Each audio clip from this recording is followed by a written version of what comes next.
गार्डनचं त्यांनी मेंटेन कसं केलेलं आहे महाराष्ट्रामध्ये असं गार्डन आपल्याला मिळू शकत नाही. ती झाडी तिथे लावून त्यांनी ते मेंटेन केलेलं आहे. अतिशय उत्तम असं हे वातावरण त्यांनी निर्मिती इथे केलेली आहे. उंच जवळजवळ 45 माळ्याची बिल्डिंग बाजूला आहे. त्या बिल्डिंगच्या खाली तळ मजल्यावर त्यांनी हा सगळा गार्डनचा लुक केलेला आहे. वृक्षवल्लरी, फुलं, पानं आणि नटलेला हा निसर्ग इकडे आपल्याला डोळ्याला भावतो. इथे बघा खूप सारी लोक इथे फोटोग्राफी करत आहेत. अतिशय चांगलं वातावरण इथे फोटोला मिळालेलं आहे. निसर्गाचं जर ते वरती करता येते, निसर्गाची जी जवळीक साधता आपल्याला इथेच येते. इथलं वातावरण आहे. आणि इथून जे पूर्ण बँकॉकचं विहंगम दृश्य आपल्याला दिसण्यात येतं. अतिशय सुंदर असं बँकॉकचं विहंगम दृश्य बघू शकतो. सर्व मंडळी बँकॉकचे रहिवासी, हाँगकाँगचे रहिवासी देखावा आपल्या कॅमेऱ्यामध्ये टिपण्याचा प्रयत्न करतो. आपणही हा थोडासा टिपण्याचा प्रयत्न करूया. या तुम्हाला मी दाखवतो. भव्य कारंजे तुम्हाला दिसतं. हा जवळजवळ 40 एकरचा परिसर त्यांनी गार्डन म्हणून निर्माण केलेला आहे. आणि आपल्या लोकांनी काय केलं, महालक्ष्मी रेसकोर्सचा मधला जो होता तो त्यांनी विकला आणि ते टोलेजंगी इमारती उभ्या करणार. हे आपल्या लोकांनी शिकलं पाहिजे. आता हा 40 एकरचा भूखंड त्यांनी झाडांसाठी मर्यादित ठेवलेला आहे.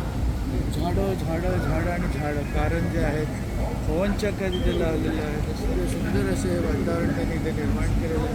आणि ह्याची खासियत अशी आहे की संपूर्ण आयलंडच्या मध्यभागी हे त्यांनी केंद्रित ठेवलेलं आहे. ऑक्सिजनची निर्मिती कशी करायची आणि त्याचा वापर कसा करून घ्यायचा आपण हे इथल्या लोकांना सांगायला नको. अतिशय सुंदर त्यांनी त्याचं डिस्प्ले पण टाकलेलं आहे.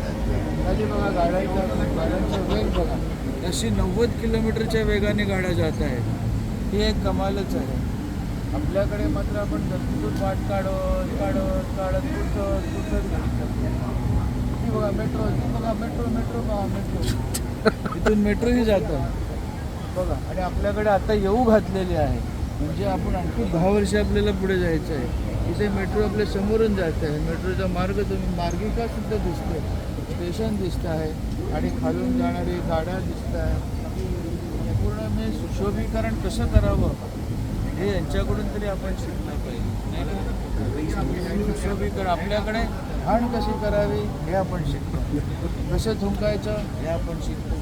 त्यांचं अनुकरण करतो. त्यांचं अनुकरण स्वच्छता नाही का, इथं स्वच्छता निर्माण करणं.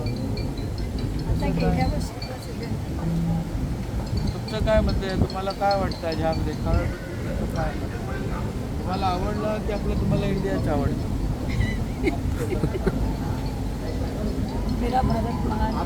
बघा छान. राज करे हैवान है, 100 में 80 बेईमान है, फिर भी मेरा भारत महान. या संकल्पनेतून तुम्ही बाहेर पडलं पाहिजे आणि बघा जगामध्ये काय काय चाललं आहे. थायलंडमध्ये आलेलं आहे. थायलंडचं त्यांनी शर्ट घातलेलं आहे. अतिशय सुंदर असं थायलंडचं शर्ट. तुम्हाला कसं वाटतं?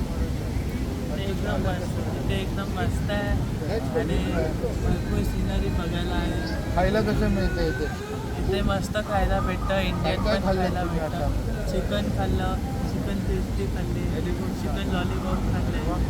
मुंबईसारखं सगळं तुम्हाला खाण्याचा आनंद मिळतो आहे. हां, शोधल्यानंतर भेटतं. दम बिर्याणी हां, दम बिर्याणी खाल्ली ना. परत तुम्ही येणार का थायलंडला? हां, येऊ पण. हां, आवडेल ना. मुंबई आवडते की थायलंड? थायलंड चांगलं आहे.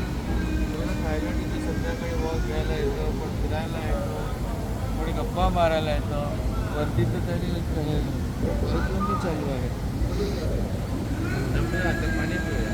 येस. व्हिडिओ इथे आम्ही पॉज करत आहोत. आजसाठी एवढंच. पुन्हा भेटू. ती बघा मेट्रो पुढच्या भागात. पुन्हा भेटू पुढच्या भागात बँकॉकची अजून एक गोष्ट सांगत. आजच्या रील मी इथेच संपवतो. आजच्या रीलमध्ये पुन्हा भेटूया. Good night.